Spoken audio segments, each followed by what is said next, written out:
अस्सलाम वालेकुम। First year बेटे, open your physics book. Page number आपकी बुक का है 157। 157 बेटे आप लोग ओपन करें। अपने लास्ट लेक्चर में हमने क्या पढ़ा था? हमने पढ़ा था बीट। What is beat? मैंने आपको बताया था कि beat are the periodic variations in sound intensity heard when two sound waves of slightly different frequencies interfere with each other। ये हमने क्या पढ़ा था? हमने पढ़ा था बीट। बीट कैसे हमने इसको डिफाइन किया था?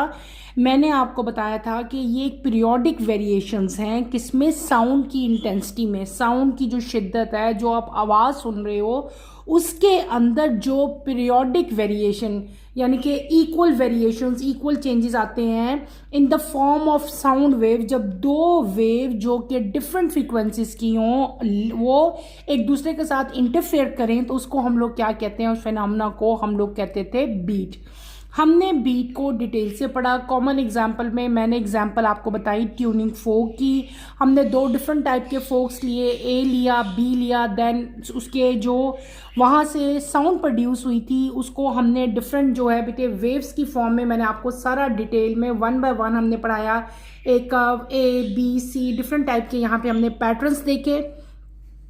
इन द एंड हमने देखा कि जब ये दो डिफरेंट साउंड्स बेटे बीट प्रोड्यूस करती हैं, तब आपके पास एट डिफरेंट इंस्टेंट यानी कि एक्स था, वाई था, जी था, देन आपकी साउंड किस तरह की आप लोगों को जो है वो साउंड आप लोग सुनते हो, वो डिटेल में पढ़ाया था। फिर हमने क्या देखा था? हमने देखा था कि नंबर ऑफ बीट्स हम लोग किस तरह से फाइंड करते हैं, उसका फॉर्मूला हमने देखा। और इन द एंड हमने फ्रीक्वेंसी देखी, जिसको हम लोगों ने क्या कहा था?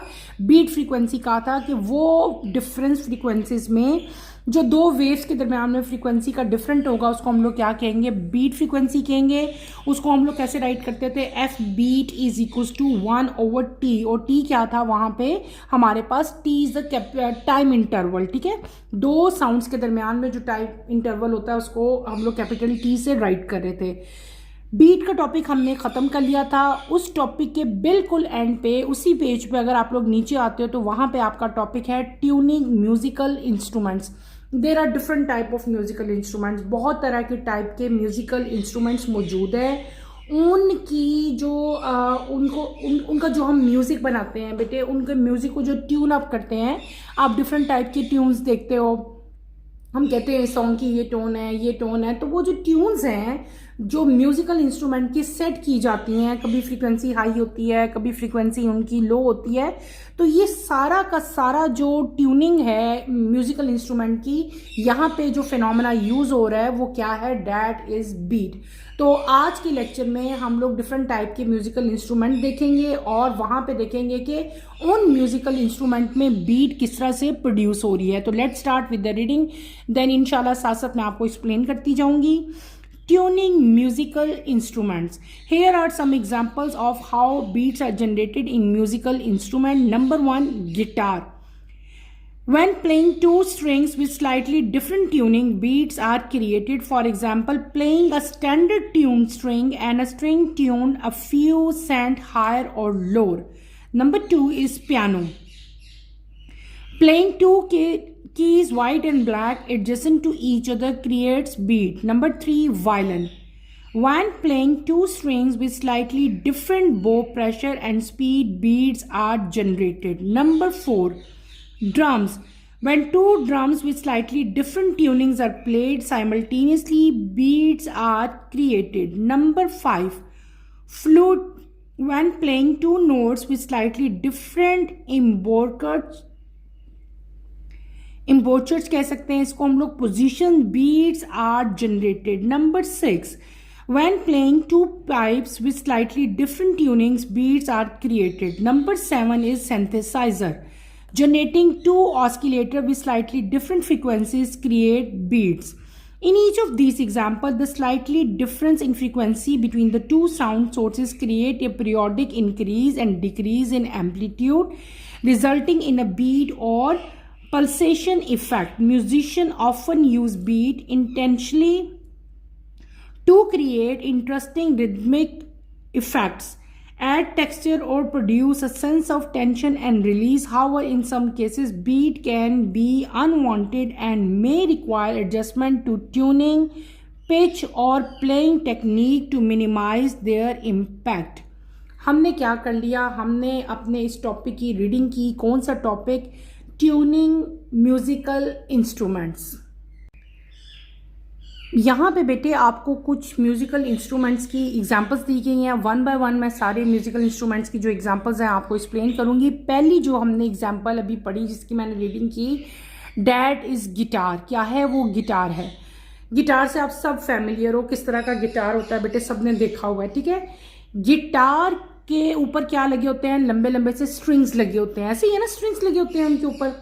जब इन स्ट्रिंग्स को, ये सारे स्ट्रिंग जो है ये डिफरेंट टाइप की साउंड प्रोड्यूस करते हैं. जितने भी स्ट्रिंग्स हैं, किसी में 4 है, किसी में 6 होते हैं, किसी में इवन उससे भी ज़्यादा होते हैं. डिफरेंट टाइप के गिटार्स अवेलेबल है. जब गिटार के स्ट्रिंग्स को डिफरेंट उनकी ट्यूनिंग की जाती है ना, डिफरेंट टाइप की साउंड प्रोड्यूस होती है. जब भी किसी स्ट्रिंग को आप लोग वाइब्रेट करें, टच करें, तो वहाँ से डिफरेंट टाइप की ट्यूनिंग्स आपको सुनाई देंगी. जब डिफरेंट टाइप की साउंड्स निकलती हैं, इसका मतलब है हर स्ट्रिंग से, इसका मतलब है कि वहाँ पे जो साउंड वेव्स प्रोड्यूस होंगी डिफरेंट साउंड वेव्स हैं. अब वहाँ पे जो फिनोमेना प्रोड्यूस होगा वो क्या होगा? बीट्स होगा. ठीक है.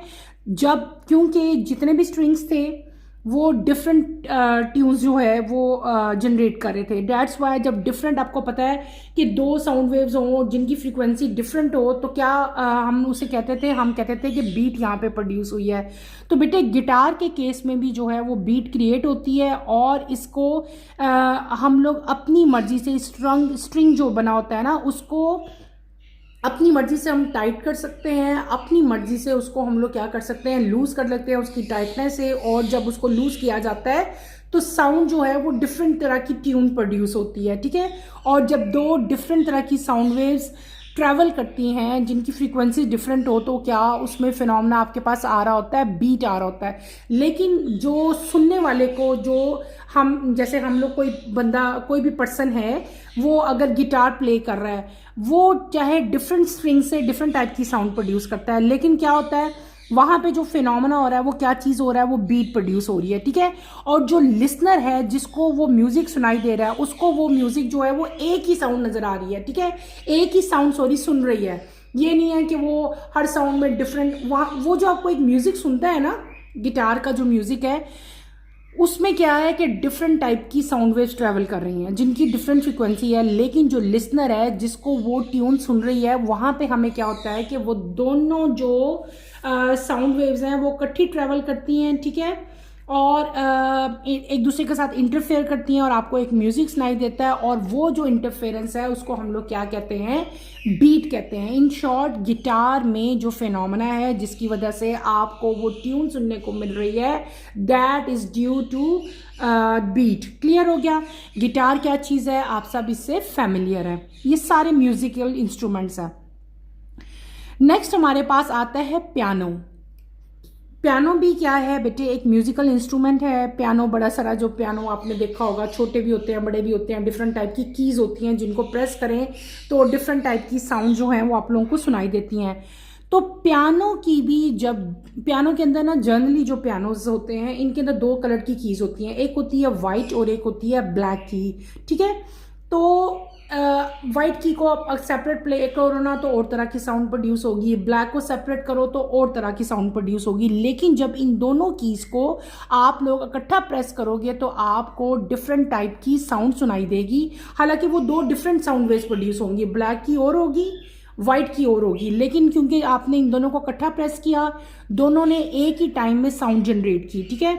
उन दोनों की साउंड वेव्स ने क्या किया कि वो दोनों साउंड वेव जो जनरेट हुई हैं वो क्या होंगी? वो डिफरेंट फ्रीक्वेंसीज की हैं, लेकिन उन दोनों ने इंटरफेयर किया. इनकी इंटरफेरेंस से जो फिनोमेना वहां पे अकर हुआ वो क्या हुआ? बीट हुआ. और उसकी वजह से आपको एक ट्यून सुनाई देगी. ठीक है. वो जो ट्यून आपको नजर आ रही, सुन रही है, जो आप लोग लिसनर को सुन रही है, वो उस ट्यून को सुन के, उस म्यूजिक को सुन के डिफ्रेंशिएट नहीं कर सकते कि इसमें कितनी साउंड्स हैं. कितनी डिफरेंट फ्रिक्वेंसीज की साउंड है। जब हम सुनते हैं तो वो क्लियरली हमें ऐसे लग रहा होता है जैसे एक ही साउंड आ रही है। तो इस केस में भी पियानो में भी जो फिनोमेना हो रहा है वो कौन सा हो रहा है, बीट हो रही है, जिसकी वजह से आपको एक ट्यून सुनने को मिलती है। फिर हम लोग आते हैं नेक्स्ट, यहाँ पे जो आपका म्यूजिकल इंस्ट्रूमेंट है वो कौन सा है, वायलिन है। ठीक है, वायलिन के अंदर भी बेटे, वायलिन भी आपने देखा हो, शायद नहीं भी देखा तो आपकी बुक में इस साइड पे बेटे, यहाँ पे अगर आप लोग गौर करो, आपकी बुक के बिल्कुल साइड पे डिफरेंट टाइप के म्यूजिकल इंस्ट्रूमेंट्स यहाँ पे बने हुए हैं, वही हम 1 बाय 1 पढ़े हैं। सीलो है, क्लैरिनेट है, ठीक है, रिकॉर्डर है, वायलिन है, पियानो, गिटार, फ्लूट, ट्रम्पेट जो है, ये डिफरेंट टाइप के इंस्ट्रूमेंट्स आपको जो है वो दिखाए गए हैं और वही यहाँ पे एक्सप्लेन भी किए गए हैं एग्जाम्पल्स में। हम पढ़ रहे थे third example, that is violin.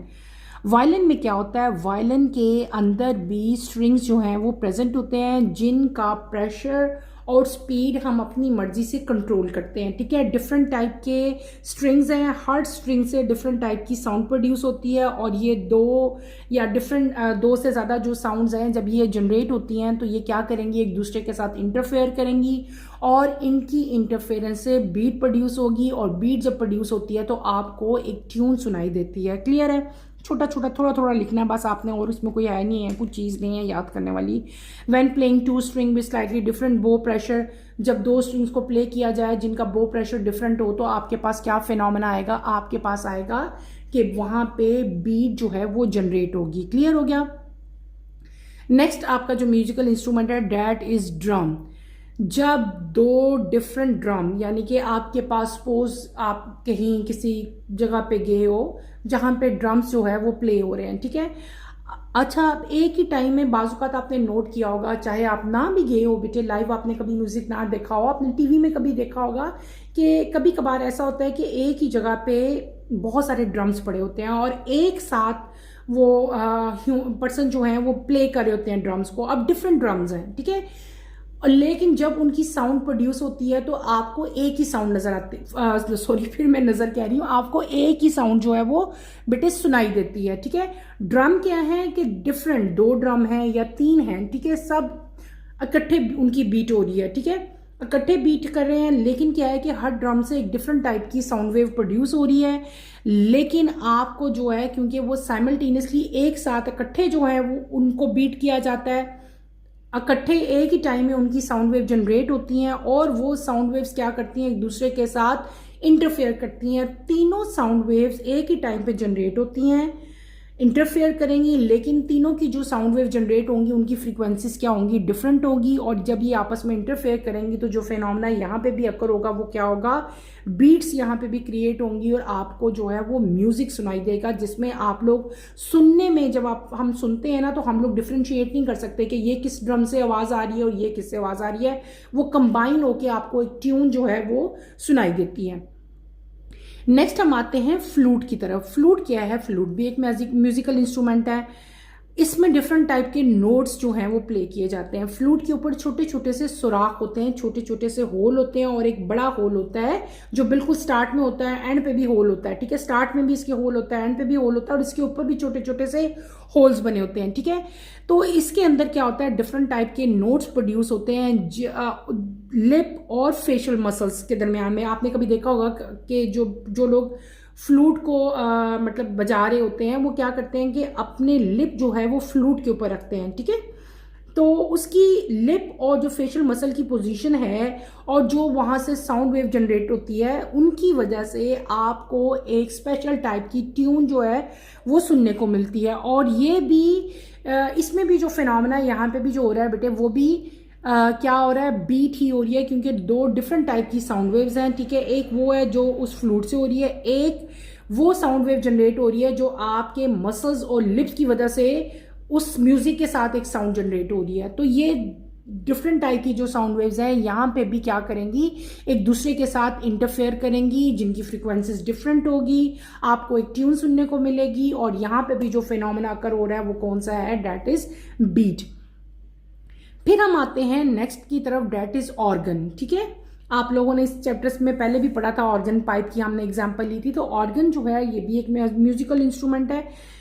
जब दो पाइप्स जिनकी डिफरेंट ट्यूनिंग होगी, यानी कि दो डिफरेंट पाइप्स हैं, दोनों की जो साउंड वेव्स हैं वो क्या हैं, वो डिफरेंट है दोनों की साउंड वेव्स, लेकिन वो दोनों क्या करेंगी, एक तरह की जब इकट्ठी एक ही टाइम में साउंड वेव्स वहाँ से जनरेट होती हैं तो वो दोनों एक दूसरे के साथ क्या करेंगी बेटे, इंटरफेयर करेंगी, और उनके इंटरफेरेंस से उनकी पीरियोडिक वेरिएशन जो साउंड की इंटेंसिटी में आती है उसकी वजह से क्या चीज़ क्रिएट होगी, बीट बनेगी, और आपको एक डिफरेंट टाइप की ट्यूनिंग जो है वो सुनने को मिलेगी।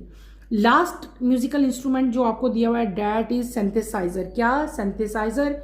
यहाँ पे ऑस्किलेटर, दो ऑस्किलेटर जो हैं वो डिफरेंट टाइप की साउंड वेव्स प्रोड्यूस करते हैं जिनकी फ्रीक्वेंसीज क्या होंगी, एक दूसरे से डिफरेंट होंगी। ये वही फिनोमेना बेटे बार बार है कि डिफरेंट साउंड वेव जनरेट होती हैं, कभी दो होती हैं, कभी तीन होती हैं, और ये डिफरेंट साउंड वेव जो एक ही साइमल्टेनियसली प्रोड्यूस होती हैं, लेकिन इन साउंड वेव्स की फ्रीक्वेंसीज क्या होती हैं, एक दूसरे से डिफरेंट होती हैं। और जब डिफरेंट फ्रीक्वेंसीज वाली साउंड वेव्स एक दूसरे के साथ इंटरफेयर करती हैं तो जो फिनोमेना होता है वो उसको हम लोग क्या कहते हैं, बीट कहते हैं, और आपको उस बीट की वजह से एक ट्यून सुनने को मिलती है। हमने क्या पढ़ लिया, हमने डिफरेंट टाइप के एग्जाम्पल्स के तौर पे, बीट की एग्जाम्पल के तौर पे हमने क्या देखे, डिफरेंट टाइप के म्यूजिकल इंस्ट्रूमेंट जो हैं वो मैंने आपको सारे बताए। यहाँ पे आपकी बुक में म्यूजिकल इंस्ट्रूमेंट की डायग्राम्स भी बनी हुई हैं, ठीक है, और यहाँ पे एक इंपॉर्टेंट इन्फॉर्मेशन लिखी हुई है, उसको भी हम लोग पढ़ लेते हैं। The sound produced by most of the string and wind musical instrument is due to the formation of stationary wave or standing wave in these instruments. Simple phenomena लिखा हुआ है, हम लोग पहले भी इससे पहले पढ़ के आए हैं कि ये जो साउंड आपको ज़्यादातर जो स्ट्रिंग और जो विंड म्यूजिकल इंस्ट्रूमेंट है, ठीक है, स्ट्रिंग क्या है, जिसमें स्ट्रिंग्स लगे होते हैं, जैसे कि पियानो है या गिटार है, सॉरी पियानो नहीं, गिटार में स्ट्रिंग लगा होता है, और इसके अलावा विंड म्यूजिकल इंस्ट्रूमेंट में ज़्यादातर आपका फ्लूट आता है, ठीक है। तो यहाँ पे जो साउंड प्रोड्यूस होती है, यहाँ पे जो वेव्स क्रिएट होती हैं वो जनरली कौन सी होती हैं, स्टेशनरी वेव्स होती हैं या स्टैंडिंग वेव्स होती हैं, ठीक है। स्टेशनरी वेव्स और स्टैंडिंग वेव्स एक ही हैं, तो उनके अंदर जो वेव्स प्रोड्यूस होती हैं that are known as stationary waves. हमने क्या पढ़ लिया, हमने डिफरेंट टाइप की एग्जाम्पल्स देख ली, किसकी, म्यूजिकल इंस्ट्रूमेंट्स की एग्जाम्पल्स मैंने आपको बताई।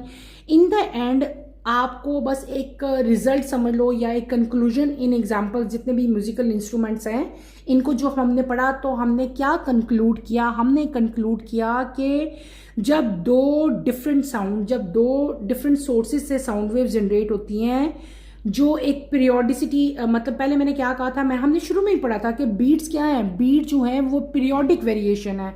पीरियोडिक वेरिएशन क्या होता है, एक सीक्वेंस में वेरिएशन का आना, देखो ऐसे फिर ऐसे ऐसे, यानी कि ये जो एक चीज़ आपकी क्रस्ट और ट्रफ जो है ना, इनके अंदर एक पीरियोडिसिटी है, ठीक है, इक्वल है, ऐसे इतने ही टाइम के बाद ये फिर बनेगा, इतने ही टाइम के बाद ये बनेगा, इतने ही टाइम के बाद ये बनेगा, इसको हम लोग क्या कहते हैं, पीरियोडिक वेरिएशन कहते हैं, या इसको हम लोग पीरियोडिसिटी का मतलब होता है किसी भी चीज़ का सेम इंटरवल पे रिपीट होना, उसको हम लोग क्या कहते हैं, पीरियोडिसिटी कहते हैं। तो आपको ये बताया हुआ है कि ऐसी साउंड वेव्स जिनकी फ्रीक्वेंसी बेटे डिफरेंट हो, ठीक है, लेकिन जो उनके अंदर एक पीरियोडिक वेरिएशन आ रही हो, यानी कि पीरियोडिकली वो इंक्रीज भी हो रही हो, डिक्रीज भी हो रही हो, किसमें, इन एम्पलीट्यूड, ठीक है, एम्पलीट्यूड में एक पीरियोडिक इंक्रीज और डिक्रीज आ रहा हो, तो ऐसी साउंड वेव जो हैं जब वो इंटरफेयर करेंगी तो जो फिनोमेना हमारे पास आएगा that is known as beat. और जितने भी म्यूजिकल इंस्ट्रूमेंट हमने पढ़े सब में यही फिनोमेना हुआ था कि वहां पे डिफरेंट फ्रीक्वेंसी की साउंड वेव जो हैं वो एक रेगुलर, उसमें एक पीरियोडिक वेरिएशन आ रही थी, इंक्रीज और डिक्रीज एम्पलीट्यूड उनका हो रहा था, और उसके रिजल्ट में बीट प्रोड्यूस होती थी, और बीट के रिजल्ट में आपको एक ट्यून, एक म्यूजिक सुनने को मिलता था। नेक्स्ट हमने क्या पढ़ा था कि जितने भी टाइप के बेटे जो म्यूजिशियन हैं बेसिकली वो क्या करते हैं, वो अपनी मर्जी से रिदमिक इफेक्ट क्रिएट करते हैं इस बीट को यूज करते हुए ना। देखो सबकी अपनी ट्यून है। अब सिंपल एग्जांपल मैं देती हूँ, जैसे गिटार है आपके पास, ठीक है, अब एक पर्सन ए है, एक पर्सन बी है, दोनों गिटार प्ले कर रहे हैं, लेकिन एक ही ट्यून डिफरेंट है, एक ही ट्यून डिफरेंट है। इसका मतलब क्या हुआ कि दोनों ने अपनी मर्जी से एक ट्यून जो है वो बनाई। लेकिन ये ट्यून कैसे बनी, उन्होंने क्या किया कि जो बेटे एक साउंड इंटेंसिटी, जो साउंड वेव्स का इंटरफेरेंस थी ना, उसको उन्होंने ऑब्जर्व करते हुए अपनी मर्जी की बीट प्रोड्यूस की और उस बीट की वजह से एक ट्यून बनी जो वो प्ले कर रहे हैं, ठीक है। तो बीट कैन बी कभी कभार जो है, और ये जितने भी म्यूजिशियन हैं ये हर तरह की बीट को जो है वो एडजस्ट कर लेते हैं। किस तरह?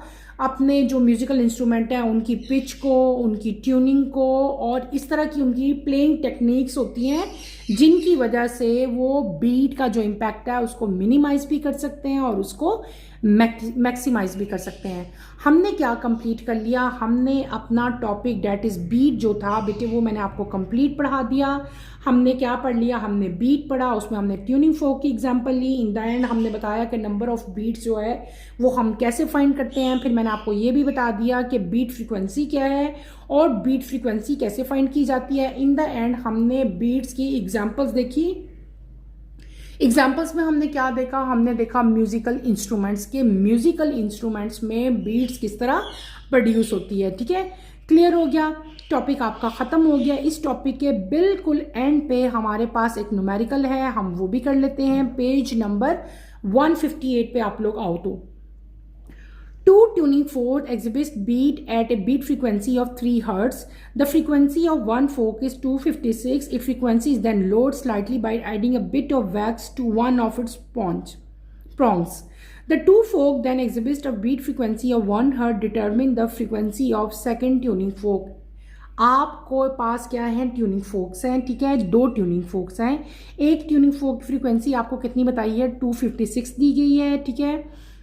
एक का जो बीट फ्रीक्वेंसी है बिफोर लोडिंग, यानी कि हमने क्या किया उसके जो एक, यानी कि जो बेटे जो ट्यूनिंग फोक होता है इस तरह के दो उसके आर्म्स होते हैं जिनको हम प्रॉन्ग्स कहते हैं, ठीक है। एक प्रॉन्ग पे हमने क्या कर लिया? एक ट्यूनिंग फोक के प्रॉन्ग पे हमने वैक्स अप्लाई कर लिया, ठीक है।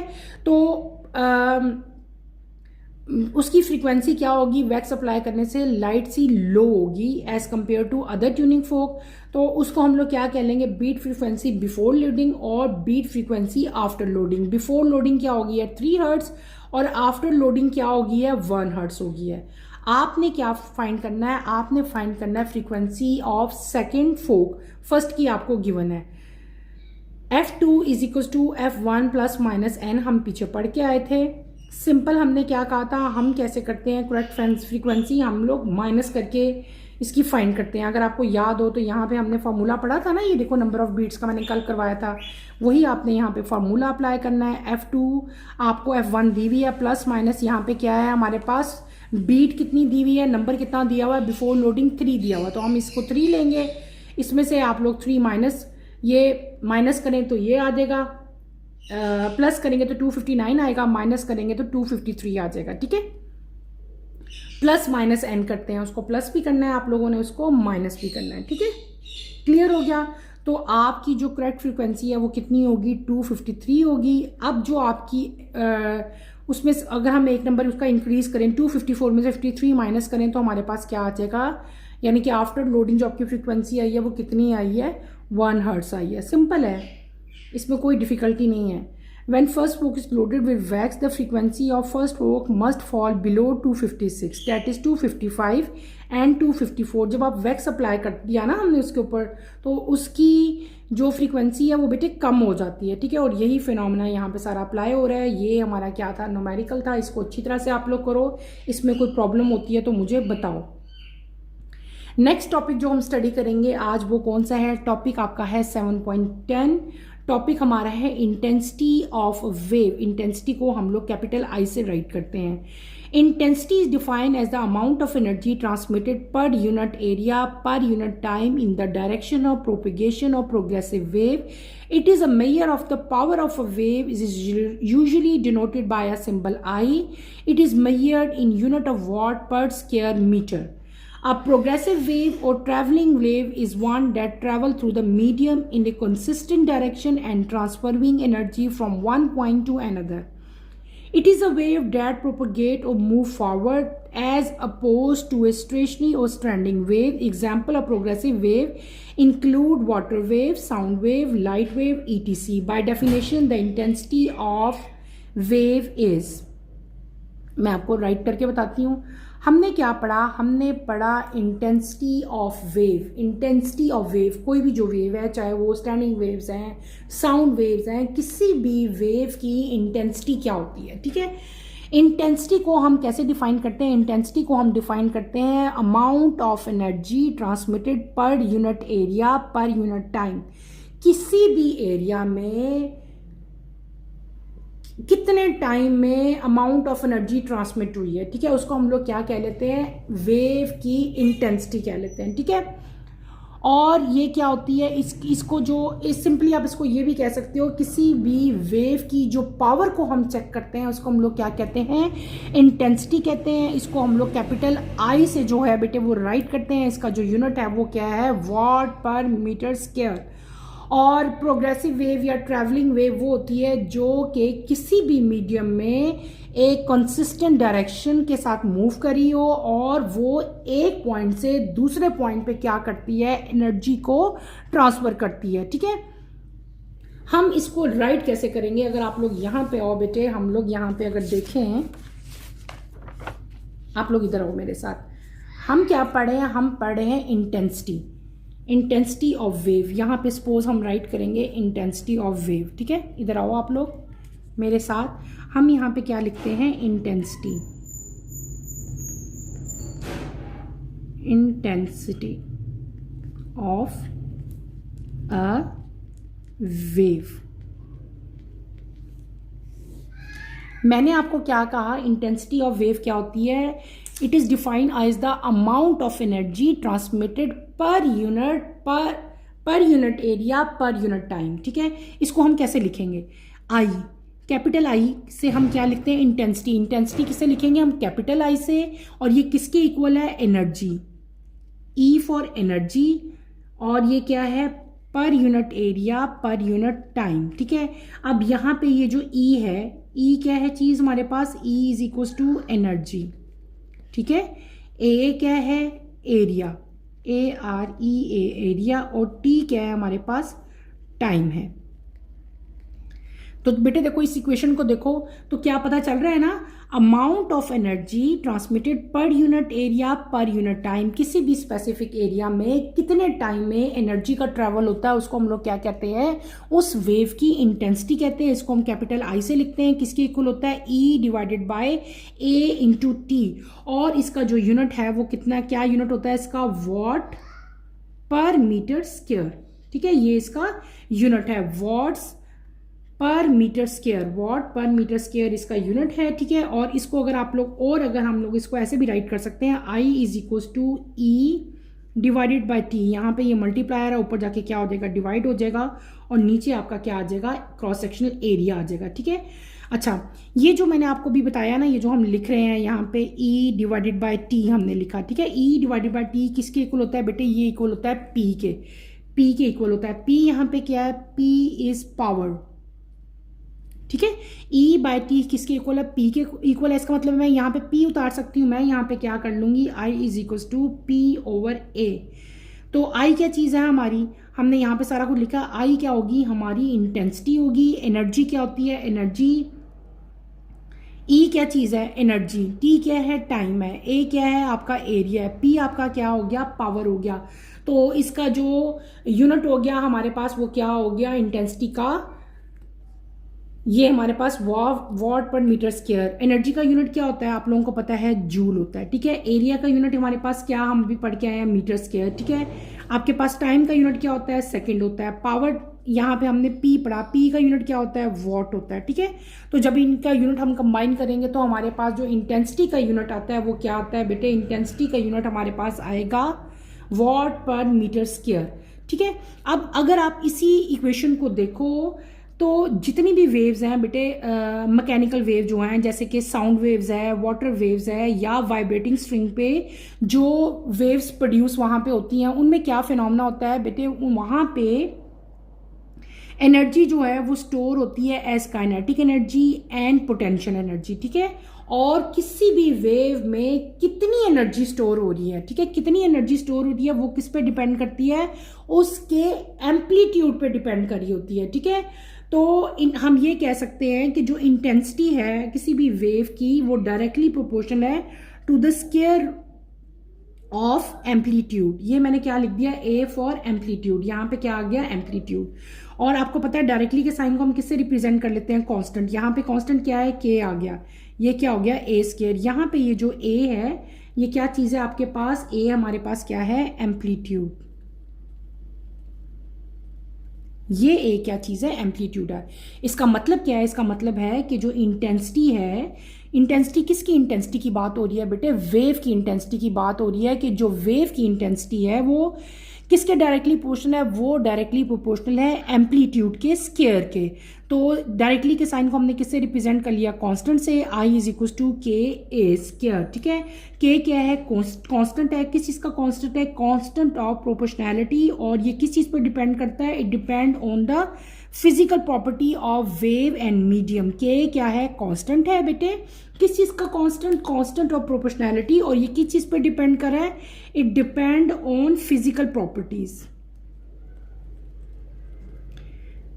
Physical properties of waves and medium के, किस मीडियम में वो वेव जो है प्रोड्यूस हो रही है। हमने क्या पढ़ लिया बेटे, छोटा सा टॉपिक था, डेट इज इंटेंसिटी। इंटेंसिटी को हमने किस तरह डिफाइन किया था, amount of energy transmitted per unit area per unit time. ये ए एरिया है, ये ए एम्पलीट्यूड है, इससे आप लोगों ने नहीं होना। ठीक है, A for area, E for energy and T for time. और इंटेंसिटी का यूनिट मैंने आपको क्या बताया, वॉट पर स्क्वायर मीटर। फिर हमने क्या कहा कि हमने इसकी वैल्यू को, ये टी यहाँ पे डिवाइड था, वहाँ पे जा, यहाँ पे मल्टीप्लाई होता है, वहाँ पे ऊपर जाके क्या हो गया, डिवाइड हो गया। फिर मैंने आपको बताया कि ई बाई टी किसके इक्वल होता है बेटे, पी के इक्वल होता है, पावर के इक्वल होता है। और इसका मतलब है इसकी जगह मैं यहाँ पे पी भी लिख सकती हूँ। मैंने क्या लिख दिया, I is equal to P over A. ठीक है, यहाँ तक हमने कर लिया। ठीक है, फिर मैंने आपको क्या बताया कि जितनी भी मैकेनिकल वेव्स हैं वहाँ पे एनर्जी स्टोर होती है, या तो काइनेटिक एनर्जी की फॉर्म में स्टोर होगी या वहाँ पे पोटेंशियल एनर्जी की फॉर्म में स्टोर होगी। फिर हमने क्या किया कि जो एनर्जी वेव्स के अंदर स्टोर होती है बेटे, वो किस चीज़ पे डिपेंड कर रही होती है, वो डिपेंड करती है एम्पलीट्यूड पे। ठीक है, और इसको हम लोग राइट कैसे करेंगे, इंटेंसिटी ऑफ ए वेव जो है वो डायरेक्टली प्रोपोर्शनल होती है किसके, एम्पलीट्यूड के स्क्वायर के इक्वल। डायरेक्टली के साइन को हमने किससे रिप्रेजेंट कर लिया, के से। के क्या चीज़ है, कांस्टेंट है। किस चीज़ का कांस्टेंट, इसको हम लोग क्या लेके कि कांस्टेंट ऑफ प्रोपोर्शनैलिटी। ये कौन सा कांस्टेंट है, कांस्टेंट ऑफ प्रोपोर्शनैलिटी। और ये किस चीज़ पे डिपेंड करता है, ये डिपेंड करता है physical property of wave and medium. तो हमने क्या पढ़ लिया बेटे, हमने पढ़ लिया इंटेंसिटी ऑफ वेव के, इंटेंसिटी ऑफ वेव क्या चीज़ होती है वो सारा मैंने आपको अच्छी तरह से यहाँ पे राइट करके बेटे बता दिया। बस छोटा सा टॉपिक है, इसको आपने अच्छी तरह से करना है। ठीक है, इसके बस यही आपने करना है। इसके बाद एक न्यूमेरिकल है, इंशाल्लाह वो कमिंग लेक्चर में हम कंप्लीट करेंगे। इसको आपने अच्छी तरह से पढ़ना है। इसमें कोई प्रॉब्लम होती है, कोई डिफिकल्टी होती है तो feel free to ask any question बेटे। यहीं पे अपना टॉपिक मैं ख़त्म करूँगी। इंशाल्लाह नेक्स्ट लेक्चर में आपसे दोबारा मुलाकात होती है। टिल देन अल्लाह हाफिज़। फर्स्ट ईयर टेक केयर बेटे, अपना ख्याल रखिएगा।